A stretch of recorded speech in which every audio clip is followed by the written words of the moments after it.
వేదంలా ఘోషించే గోదావరి, అమరధామంలా శోభిల్లే రాజమహేంద్రి. అంటే గోదావరి ప్రవాహం ఒక వేదంలా, రాజమండ్రి నగరం అమరులు దేవతల రాజధాని, స్వర్గం తరహాలో వెలుగుతుందని దీని అర్థం.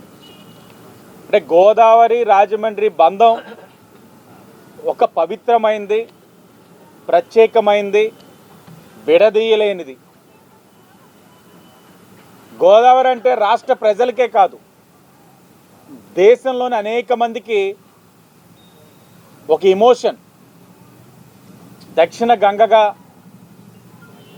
జీవనదిగా, దక్షిణ భారతదేశంలోని అతిపెద్ద నదిగా దీనికి ఎంతో ప్రత్యేకత ఉంది. వేదకాలం నుండి కూడా ఎంతోమంది మహర్షులు, ఎన్నో కళలు, కవులు, కళాకారులు, మరెన్నో ప్రత్యేకతలు మన రాజమహేంద్రవరానికి సొంతం.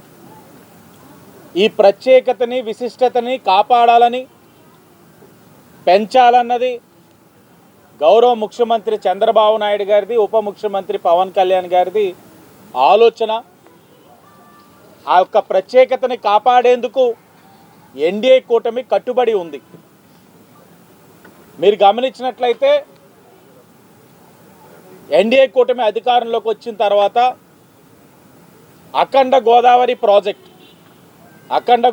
ప్రాజెక్ట్ కింద రాజమండ్రి నగరంలో టూరిజం అభివృద్ధికి 94,44,00,00,000 రూపాయలని కేంద్ర ప్రభుత్వం మంజూరు చేసిందని చాలా గర్వంగా తెలియజేస్తా ఉన్నాం.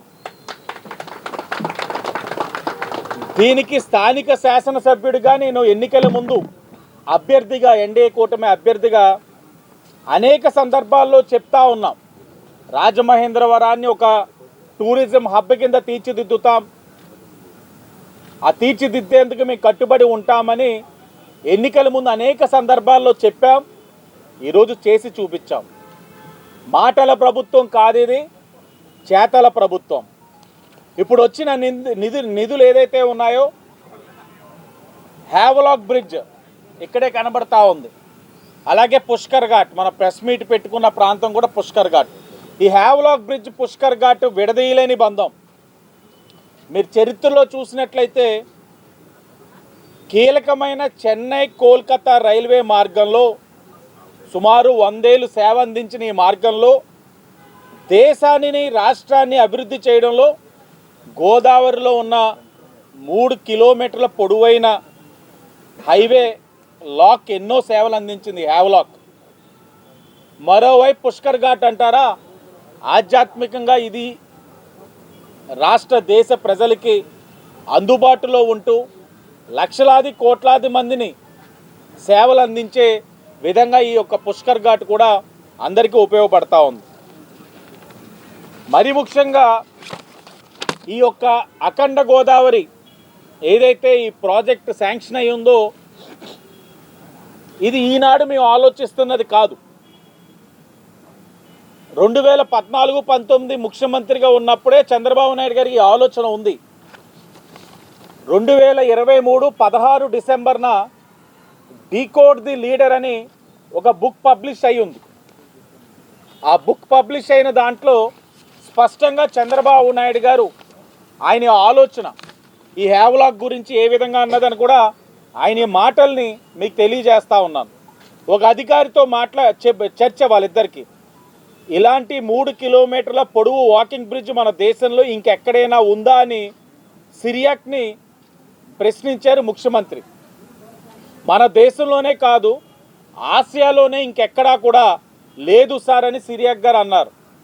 అంతే, ఇక ముఖ్యమంత్రి గారు మాటలు ప్రారంభించారు. బ్రిడ్జ్ మొత్తం డెకరేటివ్ లైటింగ్ ఉండేలా ప్లాన్ చేయండి.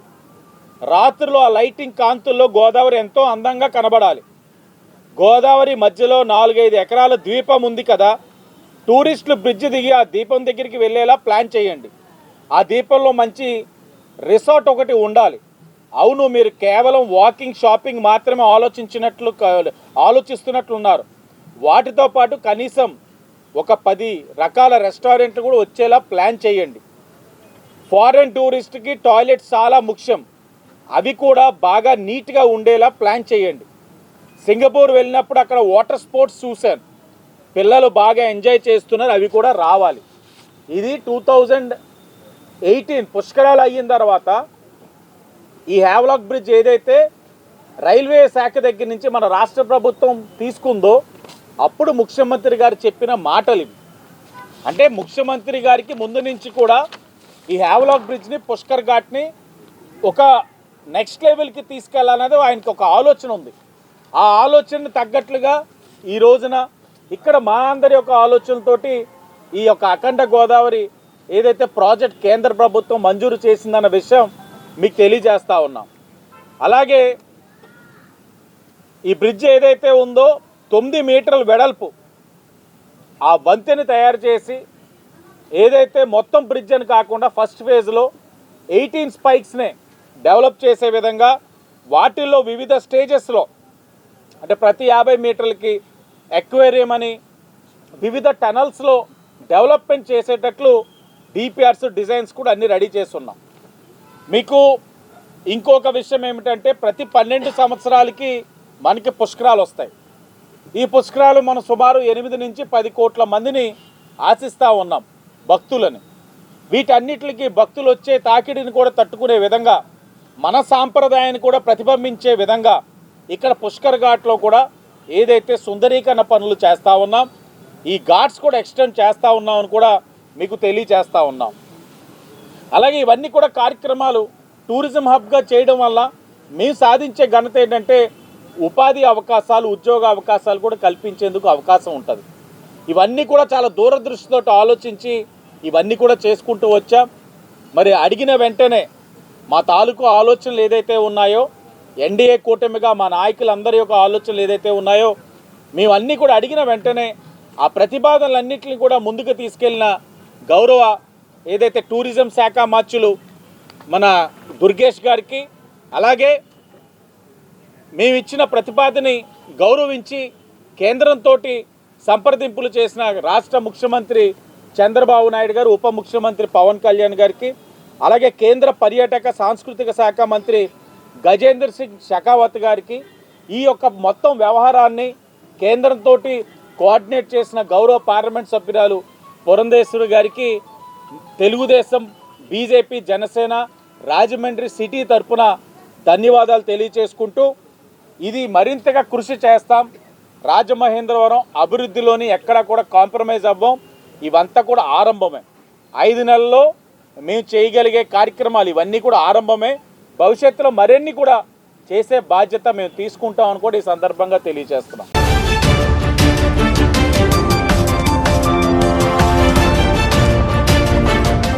మిత్రులకు, ఎలక్ట్రానిక్ మీడియా మిత్రులందరికీ నమస్కారం. గత నెలలో అసెంబ్లీ సమావేశాలు, బడ్జెట్ సమావేశాలు జరిగినాయి. అర్థవంతంగా అనేక విషయాల మీద చర్చించడం జరిగింది. రాష్ట్రంలో జరుగుతున్న పరిణామాల మీద విశ్లేషించడం, గత ప్రభుత్వంలో జరిగిన అరాచకాల మీద చర్యలు తీసుకునే కార్యక్రమం కూడా నిర్ధారణ అయింది. గత ప్రభుత్వ హయాంలో భూముల కబ్జాలు, అసైన్డ్ భూములని కబ్జాలు చేయటం, వక్ఫ్ భూములు కబ్జాలు చేయటం, ప్రైవేటు వ్యక్తుల ఆస్తులు, ప్రభుత్వ ఆస్తులు కబ్జాలు, వేలాది లక్షలాది ఎకరాలు కబ్జాలు చేశారు. వాటన్నిటి మీద చర్యలు తీసుకోవడం కోసం ల్యాండ్ గ్రాబింగ్ చట్టం తేవడం జరిగింది. దీనివల్ల పౌరులకు రక్షణ, పౌరుల ఆస్తులకు రక్షణ, ప్రభుత్వ ఆస్తులకు రక్షణ, వక్ఫ్ ఆస్తులకు రక్షణ జరగబోతుంది. ఆడిందే ఆటగా పాడిందే పాటగా వైఎస్ఆర్ ప్రభుత్వ 5 ఏళ్లలో లక్షలాది ఎకరాలు దోచుకున్నారు. పర్యవసానంగా ఇవాళ వేలాది మాజర్లు వస్తూ ఉన్నాయి ప్రభుత్వానికి, పార్టీకి కూడా. ఎన్డీఏ ప్రభుత్వానికి వేలాదిగా మాజర్లు వస్తూ ఉన్నాయి. తమ భూములు ఎలా కబ్జా చేశారు, ఎవరు చేశారు అనేది కూడా దాని మీద సమగ్ర విచారణ చేసి శిక్షించబడేలాగా.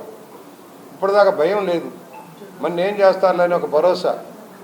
కోర్టుల చుట్టూ తిరుగుతూ ఉంటే ఎన్ని సంవత్సరాలైనా కేసులు పరిష్కారం కావు. జగన్మోహన్ రెడ్డి ఉదాహరణ అన్న భావన వైఎస్ఆర్ పార్టీ నాయకుల్లో ఉంది. ఆ భయం కాదురా బాబు, తప్పు చేస్తే శిక్ష తప్పదనే భావన రావడం కోసం మొన్న చట్టం చేసాం, ల్యాండ్ గ్రాబింగ్ చట్టం. దాన్ని గవర్నర్ గారు అనుమతికి వెళ్ళింది. త్వరలోనే దాన్ని అమల్లోకి తెచ్చి భూ కబ్జాదారుల భర్తం పడతాం. రెండోది, గంజాయి లాంటి మత్తు పదార్థాలు విచ్చలవిడిగా పెంచడం అమ్మటం నేరంగా పరిగణిస్తూ బూట్ లెంగింగ్ వ్యవస్థ మీద ఒక చట్టాన్ని తేవడం జరిగింది.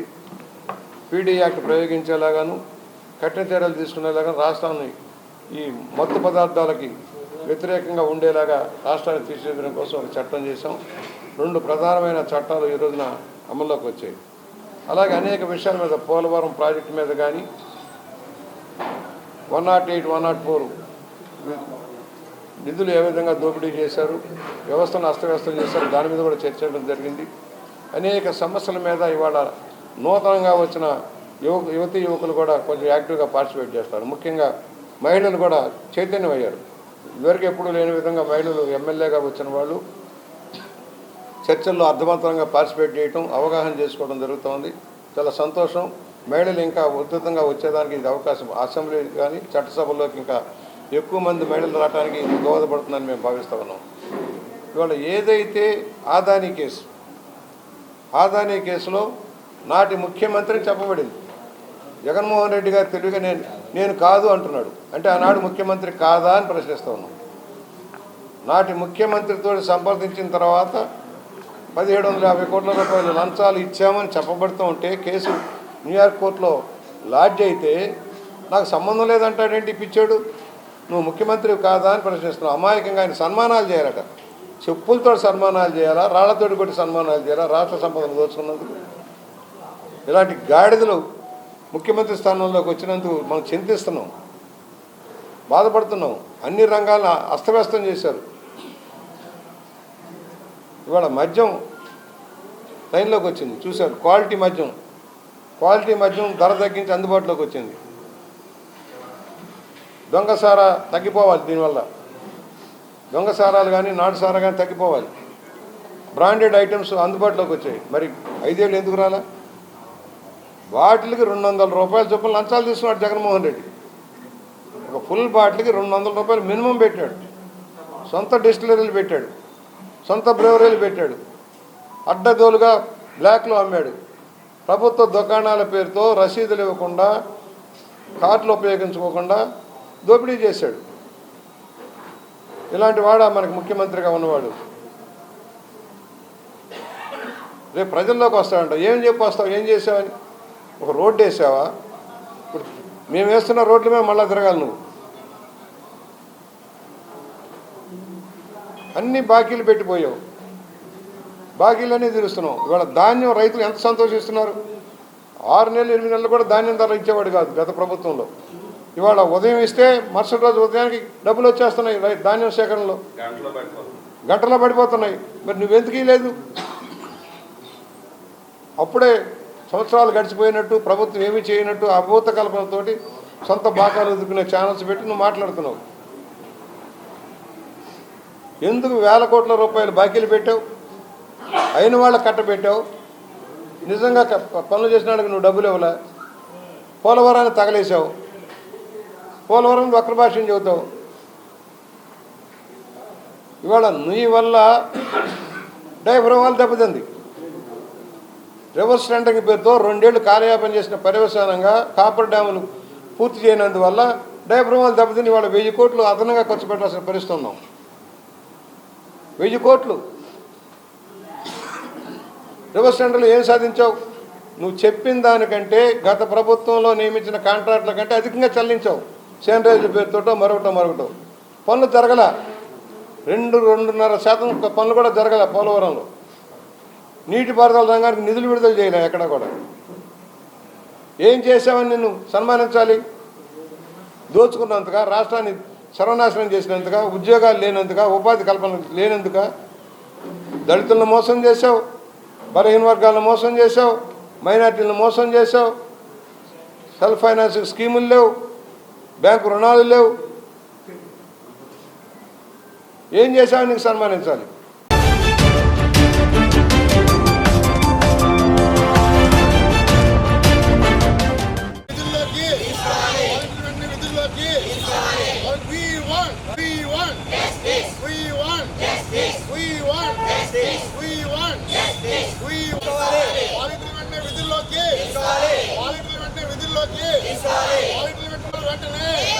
జీతాలు వెంటనే వెంటనే జీతాలు వెంటనే వాలంటీర్లు వెంటనే విధుల్లోకి We want justice. We want justice. We want justice. We want justice. We want justice. We want justice. వాలంటీర్లు వెంటనే విధుల్లోకి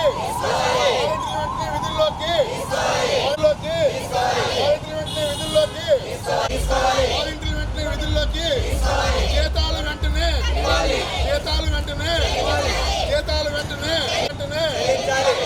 వెంటనే We want justice. We want justice. We want justice. We want justice. We want justice. వాలంటీర్లు వెంటనే విధుల్లోకి ముఖ్యమంత్రి గౌరవనీయులు వాలంటీర్లందరినీ కూడా మేము మా ప్రభుత్వ చర్యలు తీసుకుంటామని కొనసాగిస్తామని 10,000 రూపాయలు పెంచుతామని వాళ్ళు స్పష్టమైన హామీ ఇచ్చారు. వాలంటీర్లు అనేది ఇది ఒక రాజకీయ పార్టీ కాదు. ఆనాడు ప్రభుత్వం వీళ్ళందరినీ కూడా స్వచ్ఛందంగా వేసుకున్నాం. మేమందరం వైసీపీ కార్యకర్తలం కాదు. ఎందుకంటే కరోనా సమయంలో ప్రభుత్వం ఏం చెప్తే చేశాం. మీరిచ్చే 5,000 గౌరవేతనతో రోజంతా కూడా మా ప్రాణాలను లెక్క పెట్టకుండా కరోనా సమయంలో సాయం చేస్తాం. ఉదయం లేచిన కాడిన తర్వాత ఒక పెన్షన్ ఇంటికి వెళ్ళి తెల్లారికి మీరు పెన్షన్ ఇచ్చాం. ప్రభుత్వం చేసే ప్రతి సాయానికి మేము ముందున్నాం. ప్రభుత్వం ఏం చెప్తే చేసాం. ఎందుకంటే ఇక్కడ కమిషనర్, ఆర్డీఓ, అంగన్వాడీ, ఏ టీచర్ అందరూ ప్రభుత్వం ఎలాగైతే పనిచేశారో మేము కూడా అలాగే పనిచేసాం. ఏ స్వార్థం లేకుండా పనిచేసాం వాలంటీర్లు అందరం కూడా. కానీ కొంతమంది వాలంటీర్లు వాళ్ళు చెప్తే రాజీనామా చేశారేమో. మేము ఎవ్వరూ రాజీనామా చేయలేదు. మేము ప్రభుత్వం సైనికులుగా ఉన్నాం. కోటి ప్రభుత్వం నమ్మకం హామీ ఇచ్చింది. చంద్రబాబు గారి మీద విశ్వాసం ఉంది మాకు. ఈ రాష్ట్రం వచ్చేయగలిగింది. అందుకే మేము అందరూ ఓట్లు కూడా వేసాం. కానీ ఇప్పుడు తీరా వాడెక్కిన తర్వాత వాడమల్లయ్య, వాడికి దిగిన తర్వాత బోడు మల్లయ్య అనే విధంగా మమ్మల్ని ఇప్పటి వరకు మాకు ఎటువంటి జీతాలు కానీ ఏమీ కానీ ఇవ్వకుండా మా మీద ఇటువంటి ఇబ్బందులు పెడుతున్నారు. చివరికి మేము ఆందోళన చేస్తున్నాం, మమ్మల్ని భయపెట్టే విధంగా చేస్తున్నారు. మేము ఒకటి అడుగుతున్నాం, అయ్యా ముఖ్యమంత్రి చంద్రబాబు గారు మీ మీద విశ్వాసం ఉంది. మేమందరం మీ బిడ్డలం. మేము రాజకీయాలు చేస్తాక రాలేదు. మిమ్మల్ని వేడుకుంటా వచ్చాం. మిమ్మల్ని వేడుకుంటున్నాం. మాకు 2 బిడ్డలు ఉన్నారు. పిల్లలతో బతుకుతున్నాం. అమ్మ నాన్న ముసలోళ్ళవి. ఎలా బతకాలో మాకు తెలట్లేదు. దయవుంచి సాయం చేయండి. మమ్మల్ని విధుల్లో తీసుకోండి. ఈ ధర్నాలు చేయడం మా ఉద్దేశం కాదు. కానీ ఏం చేయమంటారు? అడగంది అమ్మ అన్నం పెట్టదు ఈరోజు. అందుకే అడుగుతున్నాం. అడగడానికే వచ్చాము. విధుల్లో తీసుకోండి. జీతాలు పెండింగ్లో ఉన్నాయి. బతకలేకపోతున్నాం. మిమ్మల్ని నమ్ముకున్నాం. మీరు ఎప్పటికైనా రేపు క్యాబినెట్ సమావేశం, రేపు క్యాబినెట్లో సానుకూలంగా నిర్ణయం తీసుకుని మమ్మల్ని అందరూ విధిలో తీసుకుంటే మేము మరలా మీకు సేవ చేస్తాం, సాయం చేస్తాం. మేమేంటో చూపిస్తాం. ఈ కూటమి ప్రభుత్వానికి వాలంటీర్లు సత్తా చూపిస్తాం. సైనికులుగా ఉంటాం, బాగా చేస్తామని దయవుంచి ఒక పెద్ద మనసుతో ఆలోచించమన్నాం. అలాగే సర్దార్ గబ్బర్ సింగ్ గారు, ప్రెసిడెంట్ పవన్ గారు, మీకు అనే పవన్ కళ్యాణ్ గారు, మీకు లోకం అన్ని విషయాల మీద అవగాహన ఉంది. అందుకనే మా కోసం ఆలోచించండి. ఇంకా నా చెల్లాయి అంటుంది, ఏ జీవో లేకుండానే జీతాలు ఇచ్చేశారా? ఆ డబ్బులు ఎక్కడి మరి అయితేనే? ఇలాంటి మాటలు వద్దు. ఒకటే నేను ఎన్ని మాట్లాడను. చంద్రబాబు గారి మీద నమ్మకం ఉంది, విశ్వాసం ఉంది. మరో 4 రోజుల్లో రేపు క్యాబినెట్లో కూడా మమ్మల్ని అందరూ కొనసాగించాలని నమ్మకం ఉంది. కొనసాగిస్తే మేమందరూ కూడా ఆయనకి పాలాభిషేకం కూడా మేము తెలియజేస్తూ ముగిస్తున్నాము. వాలంటీర్ గుండెల్లోని కూడా చాలా బాధాకరం అనిపించింది. ఎందుకంటే జీవో లేదండం, అసలు వాలంటీర్ అనేవాడే లేదండం. పుట్టిన బిడ్డకి పేరు ఎలా పెడతాం, లేని బిడ్డకి పేరు ఎలా పెడతాం అనడం, ఇవన్నీ కూడా చాలా బాధాకరంగా ఉంది. ఒక ఉన్నత స్థానంలో ఉండి ఆయన ఇలాంటి విషయాలు ఇలా మాట్లాడటం, చిన్న ఉద్యోగస్తుల మీద ఇలా మాట్లాడటం అన్నది చాలా అన్యాయం. 2023 నుంచి మీరు జీవో లేకపోతే 2024 ఎలక్షన్లో మాకు ఎలా ఇచ్చారు హామీ? 2023లో కదా మీరు జీవో లేదన్నారు. మరి మీరు మాకు హామీ ఇచ్చిన సంవత్సరం ఏంటి? 2024. అప్పుడు ఎవరమ్మన్నారు మిమ్మల్ని హామీ? మిమ్మల్ని నమ్మి కదా మీకు ఓటేసాం. ఇప్పుడు మేమేం చేయాలి? నిరుద్యోగత లేకుండా చేస్తాను అన్నారు. ఎంతమంది నిరుద్యోగులు చేశారు మీరు? ఇది న్యాయమా? మీరు కూడా చాలా చాలా మిమ్మల్ని ప్రార్థించే అడుగుతున్నాం. మేము ఇంకా ఉద్యమాలు అయితే ప్రారంభించలేదు, మిమ్మల్ని అర్జిస్తున్నాం. దయచేసి మా బాధలు అర్థం చేసుకోండి. దురుద్దేశంతో మేము మాట్లాడతలేదు. వాలంటీర్లకి ముందుగా అయితే జియో లేదు అన్నారు, ఇప్పుడైనా సరే మీరు జియో పెడతా అన్నారు. జియోలో కూడా మాకైతే వాలంటీర్ జీతాలు లేవు, ఏమీ లేవని చెప్పి నిల్లని పెట్టారు. మేము వాలంటీర్లు ఉన్నాం కదండి, కొంతమంది రాజీనామా చేశారు. సరే రాజీనామా చేసిన వాళ్ళు తీసుకుంటా లేదు అన్నారు, కానీ రాజీనామా చేయని వాళ్ళని కూడా తీసుకోవచ్చు కదండి.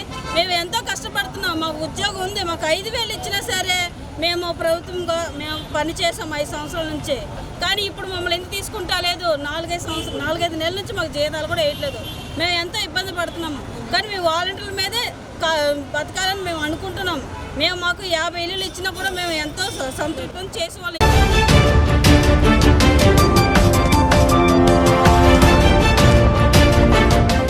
ఆంధ్రప్రదేశ్ రాష్ట్ర సాంస్కృతిక రాజధాని అయినటువంటి రాజమండ్రి నుంచి భారతదేశ వాణిజ్య రాజధాని అయినటువంటి ముంబైకి ఫ్లైట్ ఏర్పాటు చేయడం అనేది ఈ విమానయాన చరిత్రలో రాజమండ్రి వరకు ఇదొక శుభప్రారంభంగా చెప్పాలి.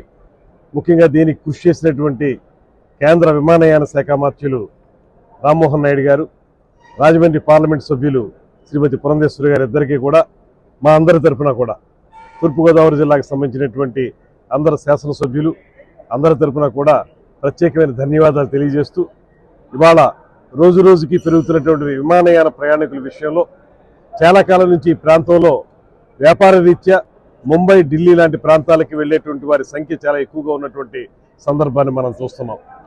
ముఖ్యంగా ఈ ప్రాంతం నుంచి వస్త్ర వ్యాపారులు కానీ, అదేవిధంగా ఇతరత్ర వ్యాపారాలు చేసుకునేటువంటి వారు, నర్సరీలకు సంబంధించిన వాళ్ళు కానీ, అదేవిధంగా పండ్ల వ్యాపారస్తులు కానీ చాలా పెద్ద ఎత్తున ఇక్కడి నుంచి కార్గో కూడా వెళ్ళేదానికి అవకాశం ఉంది. అటువంటి సందర్భంలో చాలా కాలంగా ఎదురు చూస్తున్నటువంటి ముంబై లాంటి ప్రాంతానికి, ఢిల్లీ లాంటి ప్రాంతాలకి మనం ఇవాళ ఎయిర్ బస్ని ప్రయాణం చేసుకోవడానికి ఏర్పాటు చేసుకోవటం. ఇప్పటివరకు ఏటీఆర్లు మాత్రమే ఉన్నాయి, చిన్న ఫ్లైట్స్ మాత్రమే ఉన్నాయి. ఇవాళ ఎయిర్ బస్ ద్వారా ఎక్కువ మంది ప్రయాణికులు వెళ్ళేదానికి అవకాశం కల్పించడం, అదేవిధంగా ఇప్పుడే చెప్పిన విధంగా ఇవాళ ఈ విమానాశ్రయాన్ని అంతర్జాతీయ విమానాశ్రయం స్థాయికి పెంచడానికి అన్ని రకాల ప్రయత్నాలు జరుగుతూ ఉన్నాయి. శంషాబాద్ ఎయిర్పోర్ట్లో ఎన్ని రకాల ఫెసిలిటీస్ ఉన్నాయో అన్ని రకాల ఫెసిలిటీస్ ఇక్కడ కూడా ఏర్పాటు చేయగలిగేటువంటి సత్తా మనకు ఉందనేటువంటి మాట ఎయిర్పోర్ట్ అధికారులు కూడా తెలియజేస్తా ఉన్నారు. ఇవన్నీ దృష్టిలో పెట్టుకుంటే మరింతగా ఎక్కువగా మనం విమానాలు వివిధ ప్రాంతాలకు వెళ్ళేదానికి మనం కృషి చేయాల్సిన అవసరం ఉంది. రాష్ట్రంలో ముఖ్యంగా షిరిడీకి వెళ్ళేటువంటి వాళ్ళు, తిరుపతి వెళ్ళేటువంటి వాళ్ళు కూడా చాలా పెద్ద సంఖ్యలో ఉంటారు కనుక వారు కూడా ఉపయోగపడే విధంగా మనం విమానాలను పెంచుకోవాల్సిన అవసరం ఉంది.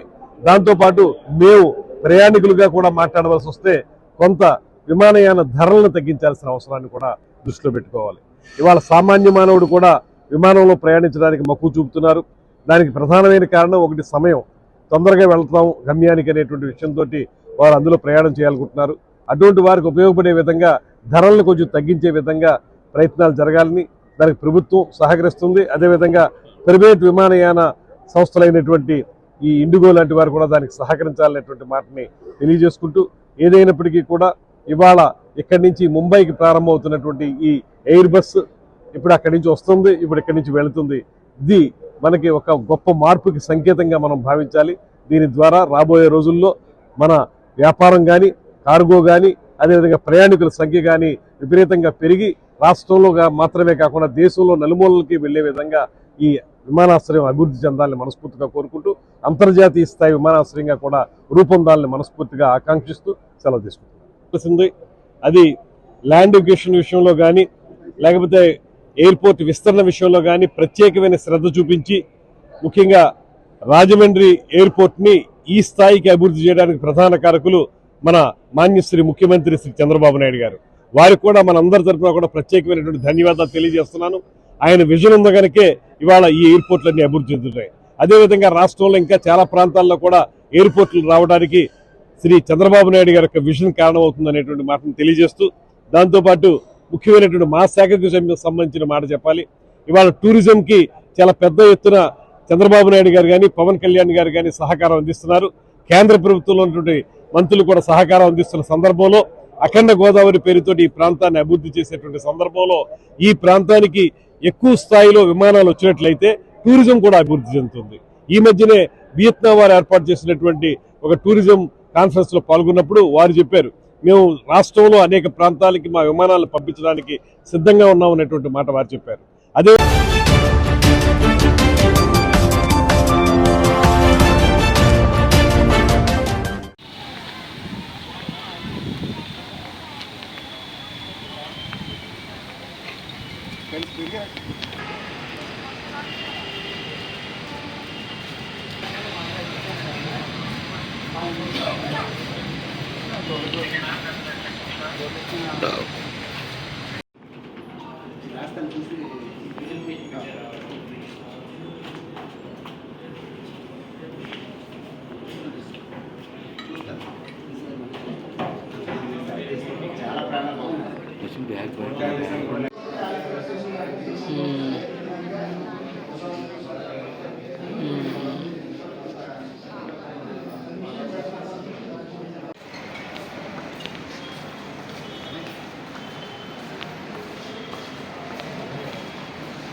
రాజమండ్రిలో ఉన్నటువంటి పెద్ద సమస్య ఏదైనా ఉందంటే అది క్వారీల్లో ఉన్నటువంటి నీరు ప్రమాదం వల్ల అనేక ప్రాణాలు పోవడం, ఇది అధికార యంత్రాంగం నిర్లక్ష్యం చేయడంతో మేము పూర్తి స్థాయిలో హైకోర్టుకి వెళ్ళి 2011 నుంచి ఇప్పటి వరకు కూడా మరి హైకోర్టు యొక్క ఆదేశాలను కూడా బేఖాతరు చేస్తూ క్వారీ ఓనర్స్ కానివ్వండి, అధికారులు కానివ్వండి బేఖాతరు చేస్తూ ఉన్నారు. దాని మీదట మేము సాధ్యమైనంత వరకు ఈ పోరాటాన్ని కొనసాగిస్తూ ఉన్నాం. అటు న్యాయ పోరాటం కొనసాగిస్తూ ఉన్నాం, అలాగే ప్రజా పోరాటం కూడా కొనసాగిస్తూ ఉన్నాం. అయినప్పటికీ కూడా మరి కోర్టు ఆదేశాలను కూడా బేఖాతరు చేస్తున్నారు అనేటటువంటిది మేము తెలియజేశాం.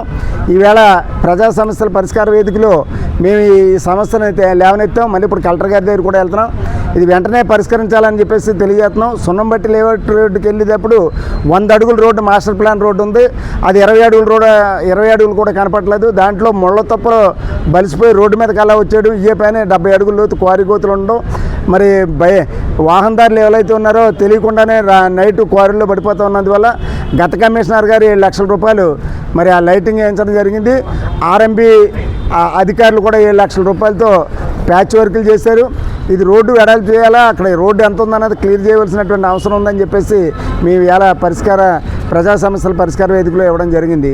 వెంటనే ఇది పరిష్కరించాలని చెప్పేసి చెప్పడం జరిగింది. దాని మీద రాసుకున్నారు. తొందరలో పంపించి ఏదైతే ప్రమాదం ఉందో అది నివారించేటటువంటి విధానాన్ని చేయడానికి అధికారులు కూడా చెప్పడం జరిగింది.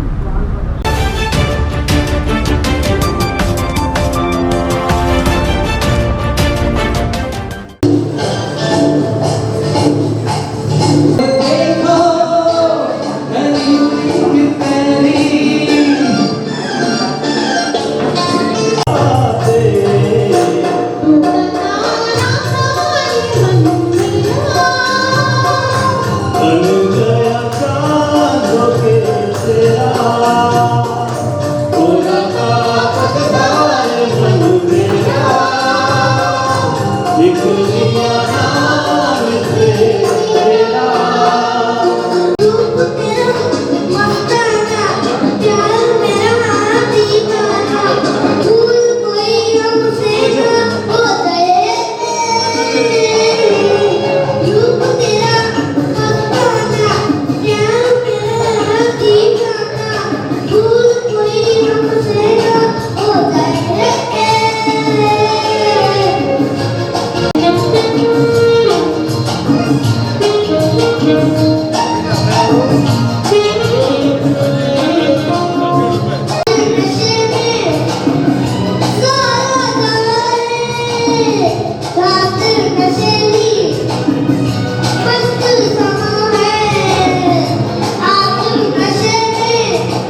దేశవ్యాప్తంగా, రాష్ట్ర వ్యాప్తంగా, జిల్లా వ్యాప్తంగా, తాలూకా వ్యాప్తంగా ఎన్నో పేపర్లు ఉన్నా సమాచారం ఉండడంతోనే ఒక అద్భుతమైనటువంటి అనుభూతి మనందరికీ. అది గంధం సీతారామాంజలి గారు వారి చేతి మీద సాధ్యం. వాళ్ళందరూ రవి వచ్చాడు ఇవాళ. ఆ రవి కూడా వేదిక రోజు పోతున్నాం. రవి రావాలి వేదిక. ఈ రోజున రాజు గారికి ఈ సన్మానాన్ని మేము రిక్వెస్ట్ చేస్తే ఆయన అన్నారు, నేను అర్జునుడిని కాదు, వద్దు అని అన్నారు. మేము చెప్పాం, 30 సంవత్సరాలుగా మీ సేవలు రాజపల్లి మేము చూస్తున్నాం, వింటున్నాం, పడుతున్నాం.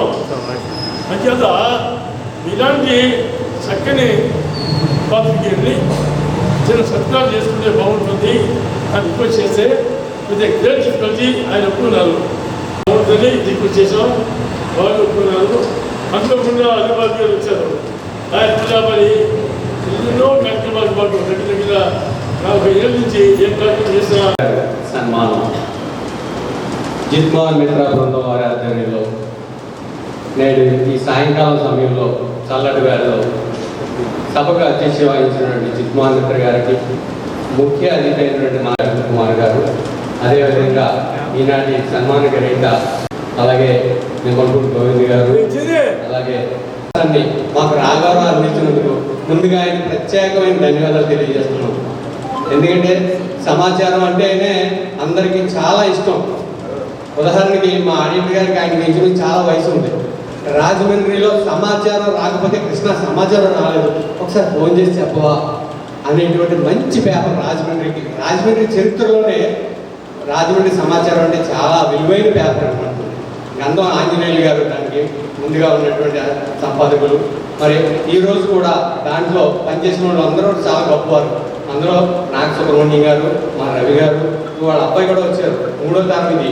ఇలాగా చక్కటి కార్యక్రమంలో మా రాఘారావు కూడా అందులో పనిచేయడం నాకు చాలా ఆనందం అనిపించింది. అందుకంటే దాంతోపాటు మా రామనారాయణ గారు కూడా అందులో పనిచేశారు.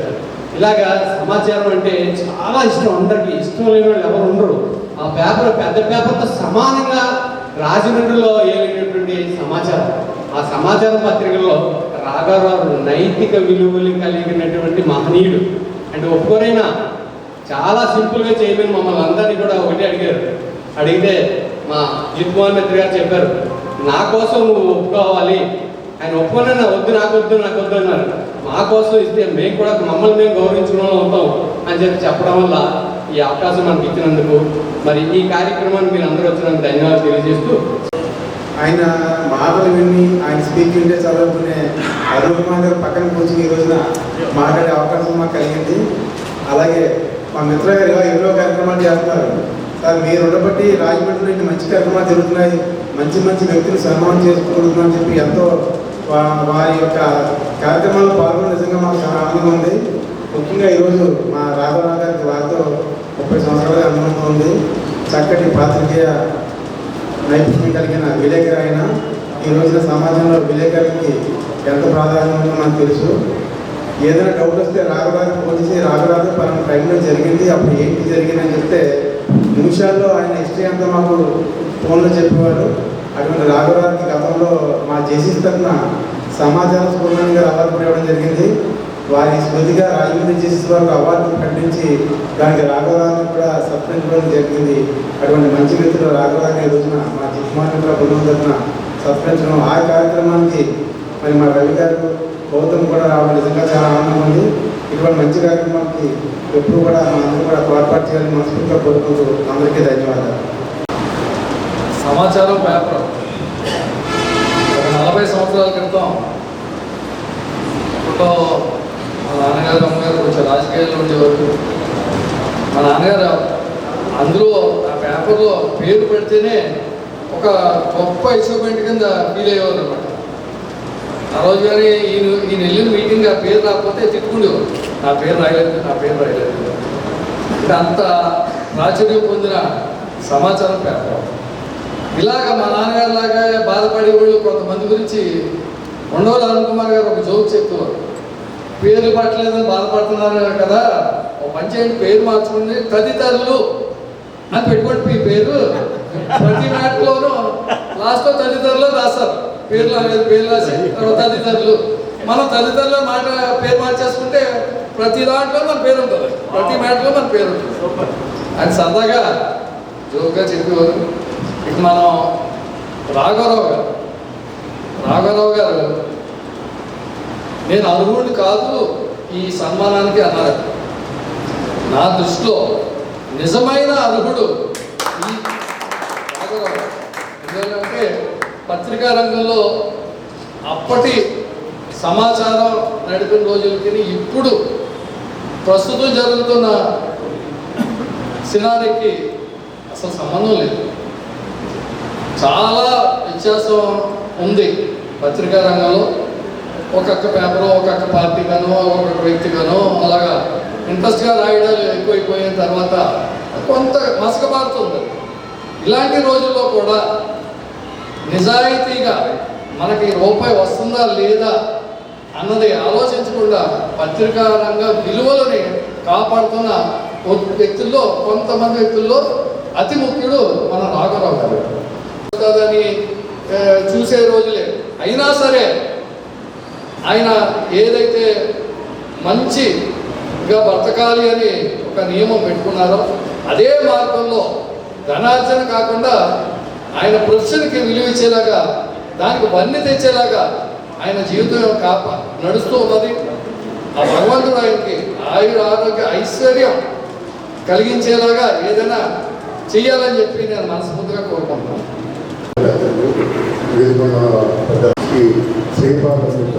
వచ్చే ఈ రోజున సన్మానం చేయడం మాకు చాలా ఆనందం.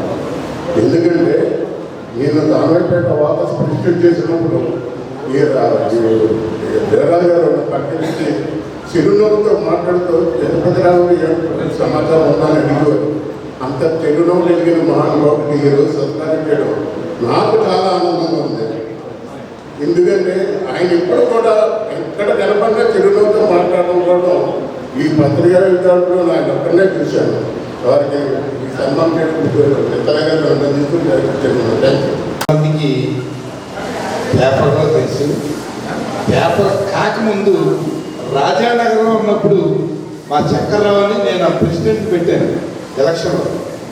ఏఎన్ఆర్ ఫ్యాన్స్ అధ్యక్షుడిగా, జిల్లా అధ్యక్షుడిగా నేను ఉండగా రాఘవ్ గారిని ఈ పేపర్ ఫీల్డ్లోకి రాకముందే అది ఆయనతో నాకు మంచి సంబంధం ఉందండి. ఏ పేపర్లో కూడా ఇలాంటి వ్యక్తులు ఉండరండి, చాలా అద్భుతం. అటువంటి వ్యక్తికి సన్మానం అనగానే చాలా ఆనందపడ్డాను. రాఘవ్ గారితో మాకు 40 ఏళ్ళుగా చక్కరావు, నేను, రాఘవరావు గారు అందరూ కూడా పేపర్లో రాకముందే ఫ్రెండ్స్. ఇలాంటి వ్యక్తిని ఎన్నుకోవడం శ్రీపాద చిట్మోహన్ మిత్ర గారి ఒక గొప్పతనానికి నిదర్శనం. ఇంకోటి ఏంటంటే ఈ స్టేజీ మీద ఎంతమంది మాట్లాడినా ఉపయోగం లేదండి. మాట్లాడే దట్టి ఉండవల్లి అరుణ్ కుమార్ గారు ఉండగా వేరే వాళ్ళకి ఆ ఛాన్స్ కూడా రాదు. ఆయనకి ప్రత్యేకమైన ధన్యవాదాలు గురుగారు చిట్మోహన్.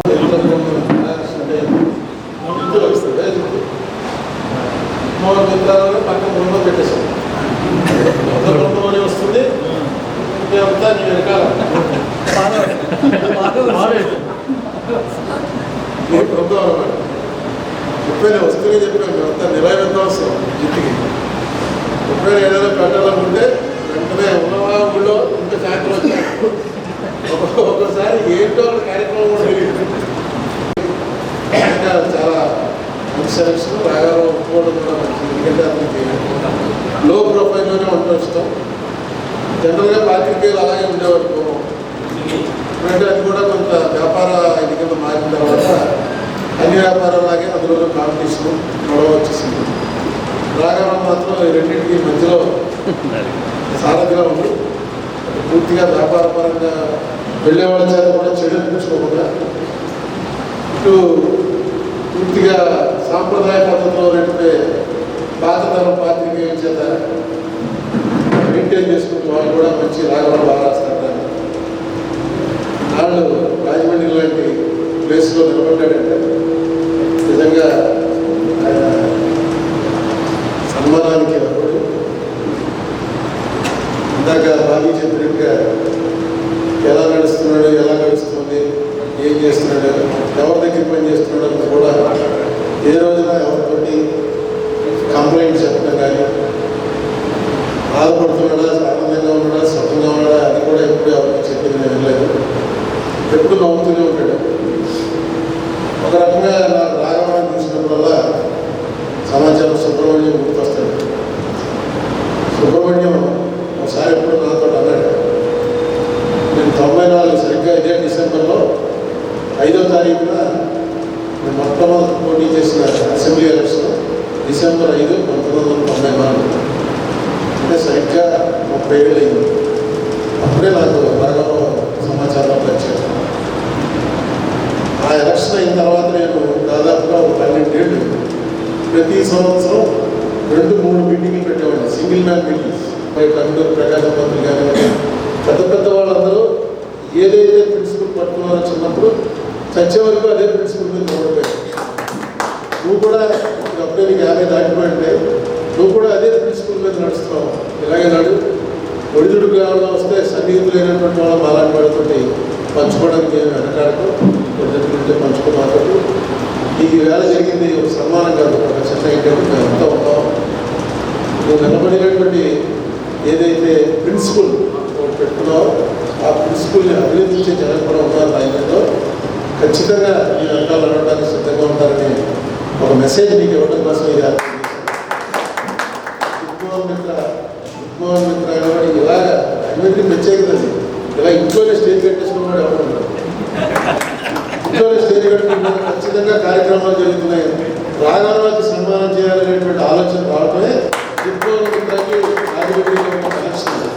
ఆ కనెక్షన్ బలంగా ఉంది కాబట్టి పిలవడం కూడా ఎవరు పిలిచాడు, రాజమండ్రి ఫ్యాన్స్ ఉన్నవాళ్ళందరూ దాదాపు రాఘవరావుకి నాకు 3 దశాబ్దాల ప్రయాణం, లెక్కల ప్రయాణం. నిజంగా ఈ రోజుకి కూడా మేము ఆ రోజు ఎలా ఉన్నామో ఈ రోజు అలాగే ఉన్నాం. అది చాలా గర్వకారణంగా చెప్తాం. పాత్రికేయ మిత్ర అనే బిరుదుకి 100కి 200% కూడా పూర్తి అర్హుడు రాఘవరావు చెప్పాలి. ఈ అవార్డు అందిస్తున్న జగన్మోహన్ మిత్ర గారు తన పేరులోని మిత్రాన్ని ఈ విధమైన అవార్డుతో కలపడం కూడా చాలా బాగుంది. ఇప్పుడు జర్నలిజం చెప్పాలంటే కనుక ఆ ప్రారంభ సమయంలో ఉన్న జర్నలిజానికి ఇప్పుడు జర్నలిజానికి అంటే ఇప్పుడు జర్నలిజం లేదు, ఎర్నలిజం ఓన్లీ ఎర్నలిజం మీదే వ్యవస్థలు అన్నీ కూడా నడుస్తున్నాయి పైనుంచి కింద వరకు కూడా. దాదాపు చెప్పాలంటే 2014 4G టెక్నాలజీ వచ్చే ముందు వరకు కొంతవరకు జర్నలిజం బతుకుందని చెప్పచ్చు. ఆ సమయంలో నిజంగా ఆయన క్రియాశీలక రాజకీయాల నుంచి గురుగారు ఉండవాలనుకున్న తప్పకుండా నిజంగా అదృష్టం. ఈరోజు ఆయన నిత్యం ప్రత్యక్ష రాజకీయాల్లో ఉంటే కానీ చాలా ఇబ్బందులు జర్నలిస్టుతో ఫేస్ చేసే పరిస్థితి ఉండేది. అయినా అప్పుడు నెలకోసారి ప్రశ్నలు పెట్టినా ఆయనకి ఇచ్చే గౌరవం ఇప్పటికీ తగ్గకపోవడం ఆయన ఫస్ట్ నుంచి పాటించిన విలువలు. రాఘవరావు గారు లాంటి వ్యక్తులు ఇంకా మీ అందరం కూడా ఆయనతో ప్రయాణం చేస్తున్నాం అంటే ఎంత కొంత ఇంకా పాటించగలుగుతున్నాం ఆయనతో ప్రయాణం చేస్తున్నాం. జగన్మోహన్ మిత్ర గారు ఇట్లాంటి అవార్డులు పెట్టడం కానీ ఆయన అనేక దశాబ్దాలుగా కొత్త పాటలు పాడేవాళ్ళని కూడా తయారు చేస్తున్నారు. అంటే అమ్మాయి పాడుతుంటే అంత ఆనందం వేసింది. ఇప్పుడు భావితరానికి కూడా పాటలు వేసే రీతిలో చేయడం అభినందనలు. ఇంతమంది మాట్లాడాక అందులో గురువులు అందరూ మాట్లాడాక నేను మాట్లాడేది ఏంటంటే రాఘవరావు గారు ఉద్దేశించిన ప్రమాణాలు ఇప్పుడు పాటించడం అంటే చాలా అయ్యే పని కాదు. ఆయనకే సాధ్యం ఉంటుంది. నిజంగా పాత్రికేయులందరికీ ఆదర్శం. పాత్రికేయ మిత్ర అమలంలో ఎలాంటి సందేహాలు లేదు. మరోసారి అభినందనలు తెలియజేస్తూ నాకు ఈ అవకాశం ఇచ్చిన పత్రికలో రాదు ఆయన సంవత్సరాలు చేశారు. ఆయన చేసినప్పుడు రోజు క్వశ్చన్ వేస్తే రజాకారులు ఏదో క్వశ్చన్ అడిగారు. ప్లస్లో ఇద్దరు ఉన్నారు. వస్తుంది నేను చెప్పాను, నువ్వు సెట్ అయిపోతాను. మైక్ దగ్గర అప్పటి నుంచి అది కొన్ని విలువలు కాదు కానీ విలువలు అంటారు మేము తెలియదు కానీ నా పనిలో నేను పని చేసుకుంటున్నాను. ధన్యవాదాలు.